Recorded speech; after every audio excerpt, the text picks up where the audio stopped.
సనాతన ధర్మం.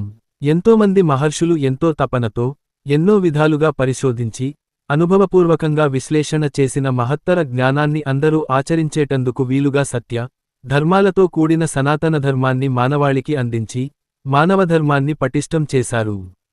ఈ ధరణిలో జన్మించిన ప్రతి వ్యక్తి కొన్ని కర్మలు ఆచరించక తప్పదు కాబట్టి, జ్ఞానంతో కూడిన కొన్ని విహిత కర్మలను వీటిలో సూచించడం జరిగింది. తమ జీవన మనుగడకై మానవులు రోజూవారీ చేసే కర్మలతో పాటు ఈ విహిత కర్మలను కూడా ఆచరిస్తే ఆయురారోగ్యైశ్వర్యాలతో పాటు మనశ్శాంతి లభించి, తద్వారా చిత్తశుద్ధి కలిగి పరమాత్మ విభూతిని మనసారా అనుభవించి మరణించేలోపు ఆత్మానుభూతి పొంది తన జన్మను సుసంపన్నం చేసుకోవచ్చు.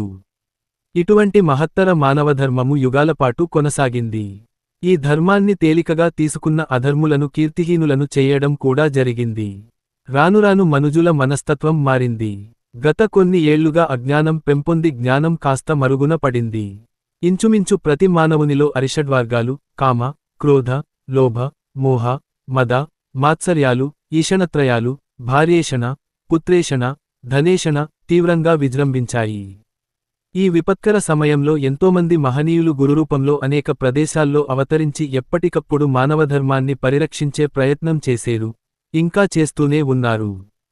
కొంతమంది అసలు సత్యాన్ని గుర్తించి దారిన పడ్డారు, చాలామంది ఇంకా అజ్ఞానాన్నే నమ్ముకుంటున్నారు. ప్రస్తుతంలో పాశ్చాత్య శాస్త్రవేత్తలు వాటిని తమ పరిశోధనాంశంగా తీసుకుని, పరిశోధించి అవి నిత్యసత్యమైనవని, సహేతుకమైనవని, ఎంతో శాస్త్రబద్ధమైనవని గ్రహించి, ప్రస్తుత పరిస్థితులకు అనుగుణంగా ఆ జ్ఞానాన్ని అభివృద్ధి చేసుకుంటూ, 10 మందికి పంచుతూ, అచట సమాజాన్ని జ్ఞానవంతులను చేస్తూ, ఎంతో లబ్ధి పొందుతున్నారు. ఇది మనం గ్రహించని నిజం.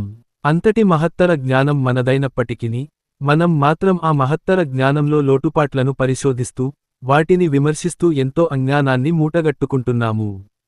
కొంతమంది మేధావులు ఈ మహత్తర జ్ఞానానికి మసిపూసి, కొత్తరంగు పులిమి మూఢాచారాలుగా తీర్చిదిద్ది సమాజంలో అజ్ఞానాన్ని విస్తరిస్తున్నారు. సనాతన ధర్మము ఒక మతం కాదు, ఒక జీవన విధానం. గ్రహించవలసింది ఏమిటంటే, ధర్మం వేరు, మతం వేరు. ధర్మం సత్యంపైన ఆధారపడి ఉంటుంది. మతం అభిమతంపైన, వ్యక్తుల ఆలోచనాసరళి ఆధారపడి ఉంటుంది. సత్యం నుండి ధర్మం పుట్టింది. ధర్మం నుండి శాంతి, ప్రేమ, అహింసలు పుట్టేయి. అందుకే మన పూర్వీకులు సూచించిన మానవధర్మంలో వీటిని వరుసక్రమంలో సత్య, ధర్మ, శాంతి, ప్రేమ, అహింస లుగా పేర్కొన్నాయి. సత్యం లేని ధర్మానికి మనుగడలేదు. అవి కొంతకాలం విజృంభించి పిమ్మట మరుగున పడిపోతాయి. ధర్మం లేని శాంతి, అశాంతికి దారితీస్తుంది. ధర్మంలోని ప్రేమ, కపటాన్ని ఆశిస్తుంది. ధర్మం